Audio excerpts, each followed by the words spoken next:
comme un arbre planté près d'une source d'eau. Il me maintient, me donne ma stabilité. Sa parole illumine mes pensées. Et ni les doutes ni les peines ne pourront m'ébranler. Shalom, shalom, femmes disciples, et vous tous qui nous recevez chez vous, que la paix du Seigneur soit votre partage. Nous lisons dans Josué, chapitre 2, à partir du verset 1. Or, Yehoshua, fils de Nun, envoya secrètement de Sittim 2 hommes pour espionner en disant « Allez, examiner la terre et Jéricho. » Ils partirent et entrèrent dans la maison d'une femme prostituée nommée Rahab, et ils y couchèrent. Alors on dit au roi de Jéricho, « Voici, des hommes sont venus ici cette nuit de la part des enfants d'Israël pour explorer la terre. » Et le roi de Jéricho envoya dire à Rahab, « Fais sortir les hommes qui sont venus chez toi et qui sont entrés dans la maison, car ils sont venus pour explorer toute la terre. » Alors la femme prit les 2 hommes et les cacha, puis elle dit, « Il est vrai que des hommes sont venus chez moi, mais je ne savais pas d'où ils étaient. » Et il arriva qu'au moment où l'on fermait la porte dans l'obscurité, ces hommes sont sortis. Je ne sais pas où ces hommes sont allés. Poursuivez-les en hâte, car vous les atteindrez. Or, elle les avait fait monter sur le toit et les avait cachés sous des tiges de lin qu'elle avait arrangées sur le toit. Ces hommes les poursuivirent par le chemin du Yarden jusqu'au passage et l'on ferma la porte après que ceux qui les poursuivaient furent sortis. Or, avant qu'ils se couchent, elle monta vers eux sur le toit. Elle dit aux hommes, « Je sais que Yahweh vous a donné cette terre et que votre terreur est tombée sur nous et que tous les habitants de la terre se fondent devant vous. Car nous avons entendu que Yahweh a mis à sec devant vous les eaux de la mer Rouge à votre sortie de la terre d'Égypte et que vous avez fait aux deux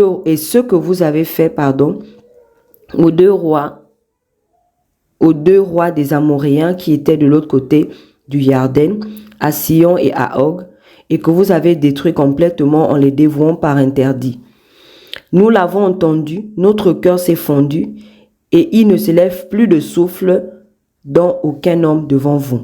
En effet, c'est Yahweh votre Elohim qui est Elohim, en haut dans les cieux et ici-bas sur la terre. Maintenant, s'il vous plaît, jurez-moi par Yahweh, puisque j'ai usé de bonté envers vous, vous userez aussi de bonté envers la maison de mon père. Et donnez-moi un signe de votre fidélité, que vous laisserez vivre mon père, ma mère, mon frère, mes sœurs et tous ceux qui leur appartiennent, et que vous sauverez nos âmes de la mort. » Et ces hommes lui répondirent, « Nos âmes mourront à votre place si vous n'exposez pas cette affaire. Et quand Yahweh nous aura donné la terre, nous userons envers toi de bonté et de vérité. » Cette histoire, en fait, nous parle d'une femme que nous connaissons pour beaucoup, Rahab la prostituée. Et ici au verset 11, après que Rahab ait caché les espions et qu'elle ait dérouté les personnes qui étaient à leur poursuite, il est écrit au verset 11, « Nous l'avons entendu de notre cœur, notre cœur s'est fondu, il ne se lève plus de souffle dans aucun homme devant vous. » Ici, Rahab la prostituée est en train d'expliquer aux espions qu'en réalité, Israël n'est pas inconnu du peuple de Jéricho. En réalité, le peuple de Jéricho a entendu tout ce que Yahweh a fait depuis la sortie d'Égypte et les rois qui ont été renversés à leur passage. Et elle dit que ils l'ont entendu. Donc au verset 11, elle dit, nous l'avons entendu, notre cœur s'est fondu et il ne se lève plus de souffle dans aucun homme devant vous. Donc, elle donne l'information aux espions en disant, en réalité, vous n'êtes pas inconnus aux gens de ma ville, vous n'êtes pas inconnus aux gens de Jéricho. Nous vous connaissons. Nous avons entendu ce que Yahweh a fait. Et elle continue en disant, toujours au verset 11, en effet, c'est Yahweh votre Elohim qui est Elohim en haut dans les cieux et ici-bas sur la terre. Ici, on voit que Rahab et tous les gens de son peuple ont entendu ce que Yahweh avait fait, que cela a suscité de la crainte, de la peur même, parce qu'elle dit que notre cœur s'est fondu. Par contre, par la suite, on découvre que à cause de ce que Rahab a entendu, elle a compris que c'est Yahweh, l'Elohim d'Israël, qui est Elohim en haut dans les cieux et ici-bas sur la terre. On comprend que lorsque Rahab a entendu ce que Yahweh a fait, cela a emmené Rahab à confesser, à réaliser, à adorer l'Elohim véritable. Contrairement aux autres gens de la ville, les autres gens de la ville, certes, ils ont entendu, certes, ils ont été effrayés, mais ils ont gardé leur position. Ce qu'ils ont entendu ne les a pas emmenés à réaliser que l'Elohim qui marchait avec Israël était le véritable et que, en fait, ils ne pouvaient rien, ils ne pouvaient pas résister devant lui. On le voit parce que dès que le roi a entendu que les espions étaient venus, tout de suite, il envoie des personnes pour aller les chercher et certainement pour leur faire du mal parce qu'il explique à Rahab qu'on a entendu qu'il y a des espions chez toi. Ici, on voit que l'information qui est parvenue à la ville de Jéricho a touché deux catégories de personnes. Il y a des personnes qui sont restées sur leur position, bien qu'elles aient entendu, bien qu'elles aient eu peur. Et il y a d'autres comme Rahab.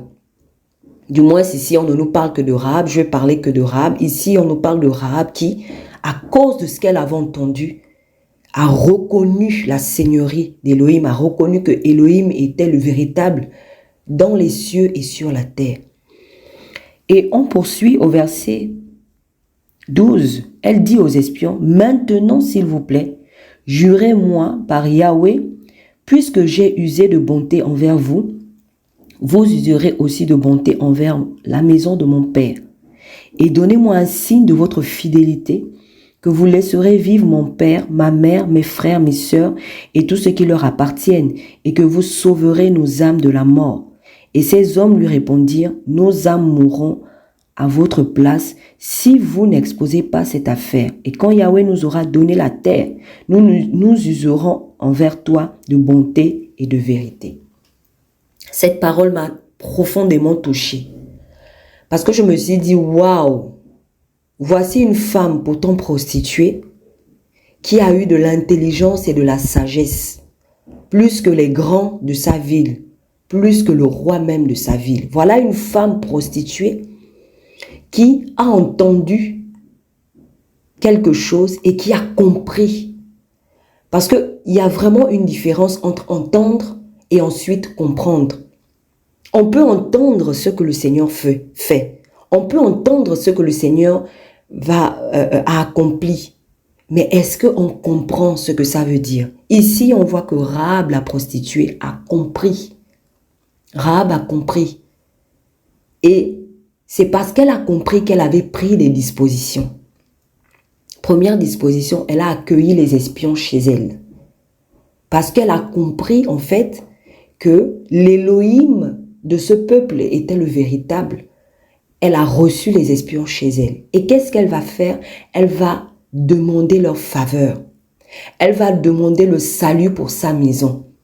Elle va demander le salut pour son père, sa mère, ses frères, ses soeurs, pour toute sa maison. Elle qui était prostituée, certainement méprisée de toute sa famille, certainement même méprisée dans la ville. Elle est celle qui a obtenu le salut pour toute sa maison. Pourquoi? Parce qu'elle a compris ce qu'elle a entendu. Waouh! Ça m'a beaucoup touchée. Bien-aimés, Ça fait des années que le Seigneur nous parle. Ça fait des années que nous entendons ce que le Seigneur fait, que nous voyons même ce que le Seigneur fait. Contrairement à Rahab qui n'avait pas vu, elle avait juste entendu. Ça fait des années que nous entendons la parole, bien sûr. Nous entendons la parole, nous voyons le Seigneur agir dans nos vies, dans son œuvre, dans les nations. Nous voyons même les signes s'accomplir devant nos yeux. Mais est-ce que cela nous emmène à prendre des dispositions? Est-ce que ce que nous entendons, nous le comprenons? Est-ce que ce que nous entendons nous donne de l'intelligence pour prendre nos dispositions par rapport à ce qui vient?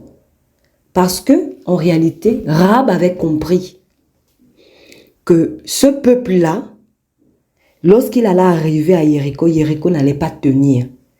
Parce que ici, au verset 10, elle dit: car nous avons entendu que Yahweh a mis à sec devant vous les eaux de la mer Rouge à votre sortie de la terre d'Égypte, et ce que vous avez fait aux deux rois des Amoréens qui étaient de l'autre côté du Yarden, à Sion, à Og, et que vous avez détruit complètement en les dévouant par interdit.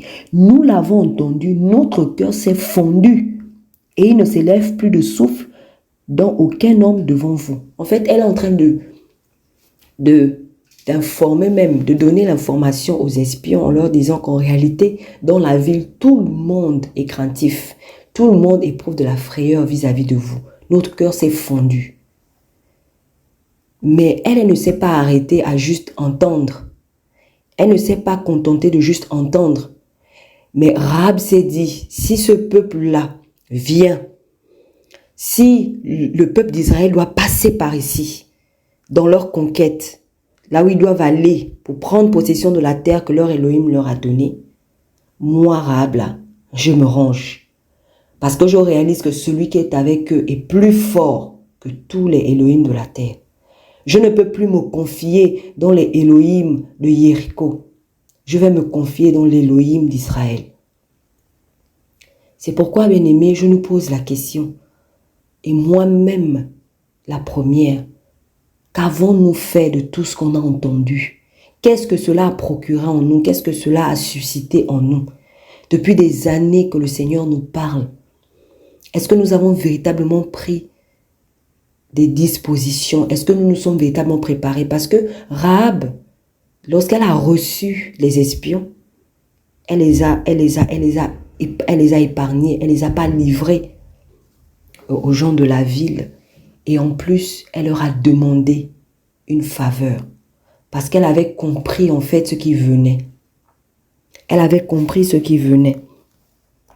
Elle n'est pas restée en fait, comment dire ça? Elle n'a pas été ignorante. Elle n'a pas été en manque de sagesse. Elle n'a pas été en manque d'intelligence.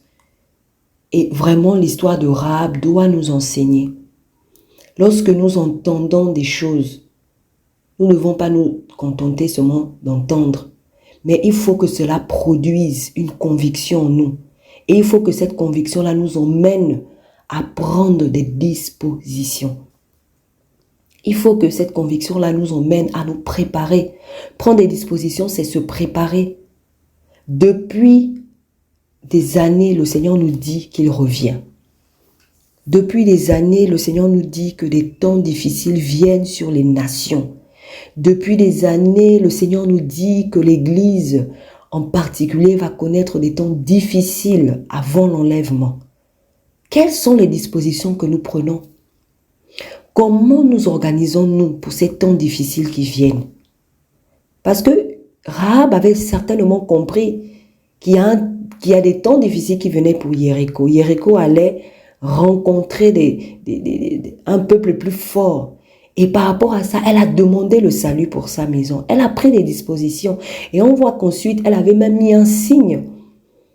Elle avait laissé un signe. Et quand le peuple est venu, après avoir tourné autour de la muraille, lorsqu'ils sont rentrés, ils avaient su qu'il ne fallait pas toucher cette maison. Cette maison qui était où? Sur la muraille. Alléluia. Cette maison était sur la muraille. Rahab habitait sur la muraille. Pourtant, c'était une prostituée. Et on ne parlait plus d'elle en tant que prostituée. Parce que c'est une femme qui a compris ce que les gens de la ville n'avaient pas compris. Bien-aimés, ce que nous entendons, il faut que nous le comprenions. Nous ne devons pas nous contenter seulement d'entendre. Nous devons comprendre. Parce que grâce à ce que nous allons comprendre, nous allons nous organiser. Nous allons nous organiser. Nous allons prendre des dispositions. Nous allons nous préparer. Soyons sages comme Rahab. Bien-aimés, soyons sages comme Rahab. Soyons sages, ayons de l'intelligence comme Rahab. Afin que ce que nous entendons, nous le comprenions. Nous lisons dans Matthieu 1, à partir du verset 1, livre de la Genèse de Yehoshua Mashiach, fils de David, fils d'Abraham. Abraham engendra Isaac, Isaac engendra Jacob, et Jacob engendra Yehuda et ses frères. Et Yehuda engendra Péret et Zérak de Tamar. Et Péret engendra Étran, et Étran engendra Aram. Et Aram engendra Aminadab, et Aminadab engendra Nachon. Et Nachon engendra Salmon. Et Salmon engendra Boaz. De Rahab et Boaz engendra Obed de Ruth.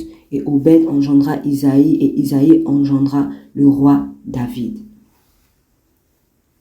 Ici, il est écrit au verset 5, et Salmon engendra Boaz de Rahab. Rahab, tout court. Il n'est pas écrit Rahab la prostituée. Rahab, tout court. Rahab est rentré. Son nom est rentré dans la généalogie du Messie. Parce que dans Matthieu 1, il est question de la généalogie du Messie. Yeshua, homme. Parce que Yeshua, en tant qu'Élohim, il n'a pas de mère ni de père. Il n'a ni commencement ni fin de jour. Ici, il s'agit de la généalogie en tant qu'homme. Une prostituée. Une prostituée. Mais bien aimé, vraiment, c'est quelque chose qui doit vraiment nous interpeller. Une prostituée, devant les rois, devant les grands de sa ville, devant les femmes nobles, des femmes peut-être mariées, mères d'enfants, etc. Une prostituée a trouvé grâce aux yeux du Seigneur juste parce qu'elle a compris ce qu'elle a entendu. Parce qu'elle a compris et elle a pris les dispositions. Elle a compris, à travers ce qu'elle a entendu, elle a compris qui était Elohim, qui était l'Elohim qui était avec le peuple d'Israël. Et nous comprenons mieux pourquoi la Bible dit que la foi vient de ce que l'on entend et l'on entend au moyen de la parole. Parce que quand le Seigneur nous donne sa parole, c'est parce qu'il veut nous accorder de l'intelligence pour comprendre ce qui se passe, pour comprendre ce qui va se passer et pour nous aider à prendre nos dispositions, à nous comporter d'une manière sage et intelligente, à nous préparer, à nous organiser. Quand le Seigneur nous donne sa parole, il veut nous rendre intelligents, sages. Et c'est ce qui est arrivé à Rahab pour son salut. Pour son salut, elle a entendu, contrairement aux gens de la ville. Qu'avons-nous fait de ce que nous avons entendu? Que faisons-nous de ce que nous entendons tous les jours? Refusons de simplement entendre. Que la parole que nous entendons vraiment transperce notre cœur afin que nous comprenions, que nos yeux s'ouvrent, que nos oreilles s'ouvrent, vraiment que nous comprenions parce qu'on peut entendre et ne pas comprendre. Et la preuve que quelqu'un n'a pas compris, c'est que la personne reste dans l'inaction.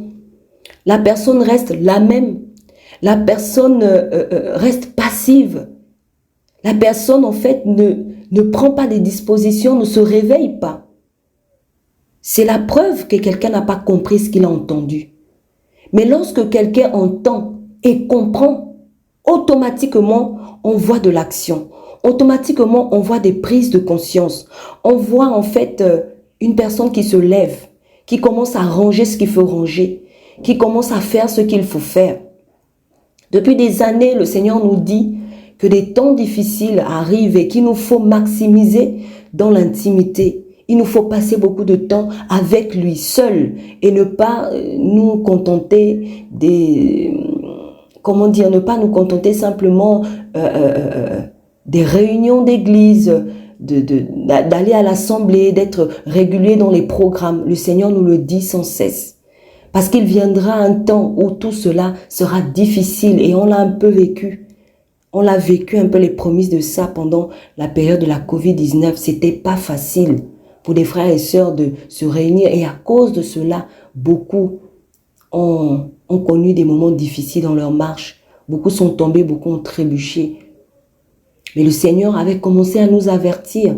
Mais vous voyez que parce qu'on n'avait pas compris ce qu'on avait entendu, on n'avait pas pris nos dispositions. Et quand des lois ont été prises, des décisions ont été prises par nos gouvernants pour fermer des lieux de prière, cela nous a bousculés.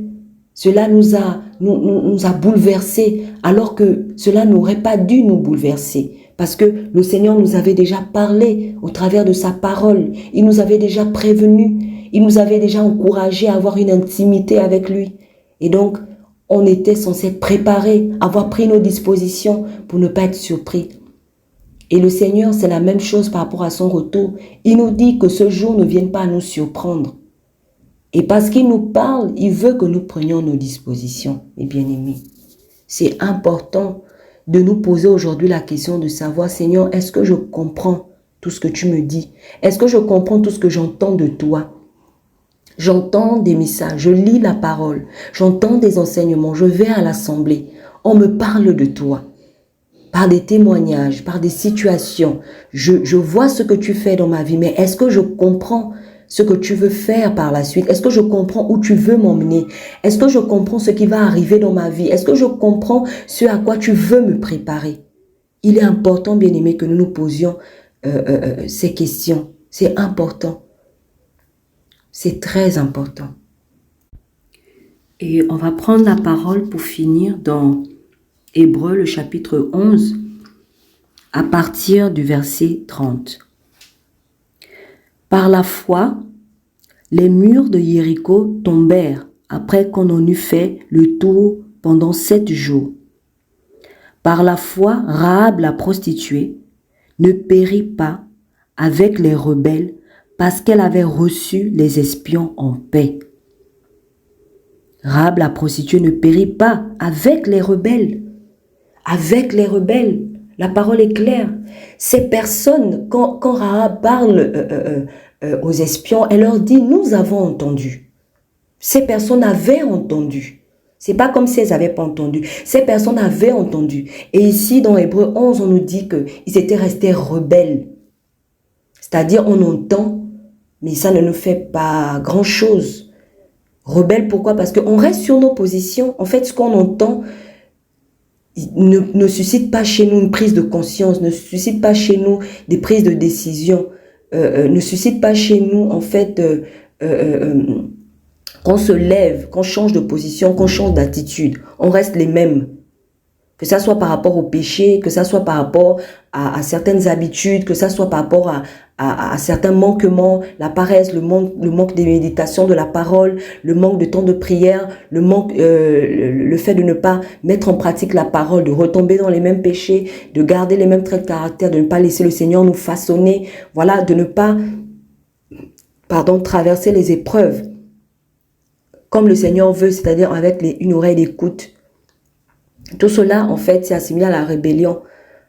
Ne pensons pas que la rébellion, c'est seulement pour les païens, vous savez, les athées, les personnes qui déclarent ouvertement refuser le message de l'évangile. Non, la rébellion, ça, c'est aussi lorsque nous décidons de ne pas nous laisser convaincre par la parole. Et là, on peut l'entendre, on peut pleurer, on peut être dans c'est juste un moment, c'est comme la parole qui dit dans Matthieu que la parole a été semée et après, elle ne s'est pas enracinée en fait parce qu'elle est tombée sur une mauvaise terre. Elle n'a pas porté du fruit. Vous voyez, en fait, c'est ça aussi l'image de cette rébellion-là en fait qui est assimilée à de la passivité. On entend, mais on ne change pas. La parole ne produit pas en nous du changement, des fruits. et qui sont évidents pour tous, des fruits dignes de la repentance.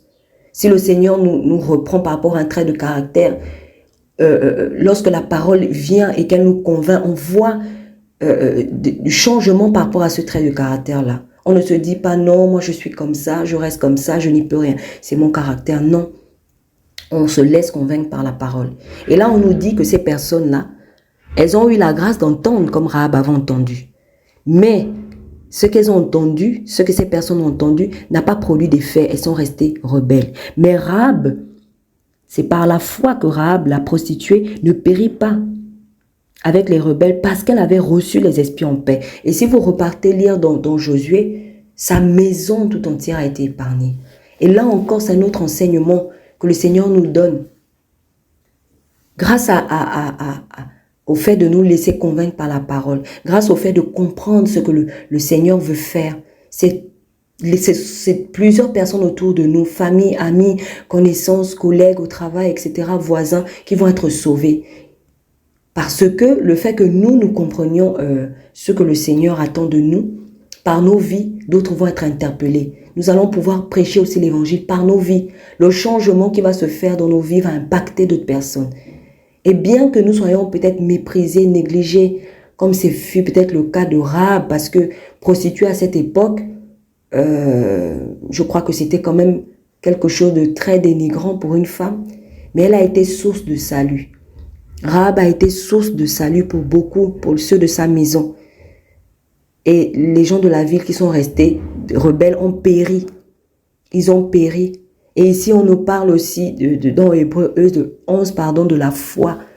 Oui, on voit que celui qui se laisse convaincre par la parole, c'est celui qui a la foi. Celui, en fait, qui entend et qui comprend, c'est la foi. Donc, lorsque Rahab a dit que elle avait compris que Elohim d'Israël était l'Elohim qui est dans les cieux et sur la terre, en un mot, le seul et le vrai, l'unique. La Bible nous enseigne que c'est par la foi, en fait, qu'elle a compris cela. Et c'est par la foi, en fait, qu'elle a pris les dispositions, qu'elle a demandé la faveur et le salut pour sa maison. Donc, le Seigneur nous demande ici de manifester la foi quant à ce que nous entendons, de ne pas rester incrédule, de ne pas rester insensible, de ne pas rester indifférent à ce que nous entendons de lui, à ce que le Seigneur nous dit dans sa parole le concernant ce qu'il fait, concernant ce qu'il va faire. Parce que le Seigneur, contrairement au temps de Rahab, Rahab ne savait pas clairement ce qui devait arriver à Jéricho, mais elle savait que ce peuple-là n'était pas n'importe quel peuple parce que leur Elohim était le véritable. Donc quand elle a vu les espions, elle a compris. Mais nous, le Seigneur nous a dit dans Matthieu 24 à l'avance ce qui allait arriver. Dans Apocalypse, il a révélé à l'apôtre Jean, Yohanan, ce qui va arriver. Et nous sommes dans ces temps de la fin où le Seigneur nous dit ce qui va arriver. Et nous ne devons pas rester insensibles. Nous ne devons pas rester indifférents. Nous devons au contraire prendre nos dispositions pour que ce jour-là ne vienne pas à nous surprendre. Vraiment que le Seigneur nous aide. Nous avons tellement entendu de choses sur lui depuis des années, depuis que nous sommes convertis. Nous avons entendu des prédications, nous avons lu la parole, nous avons eu des songes, des visions.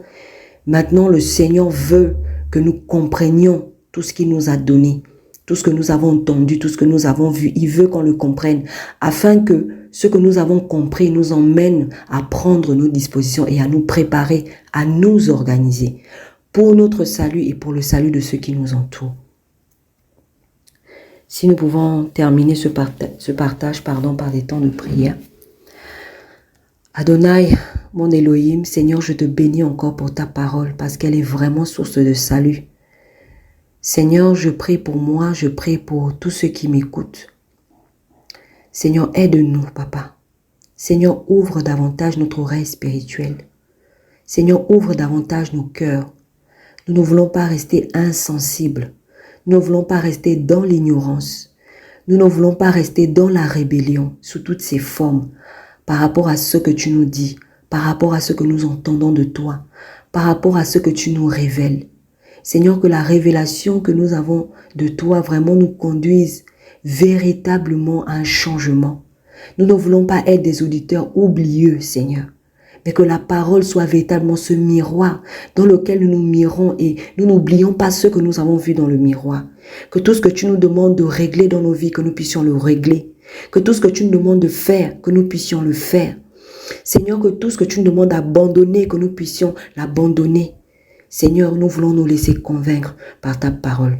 Que ton nom soit encore béni et que toute la gloire te revienne au nom puissant de Yeshua. Amen.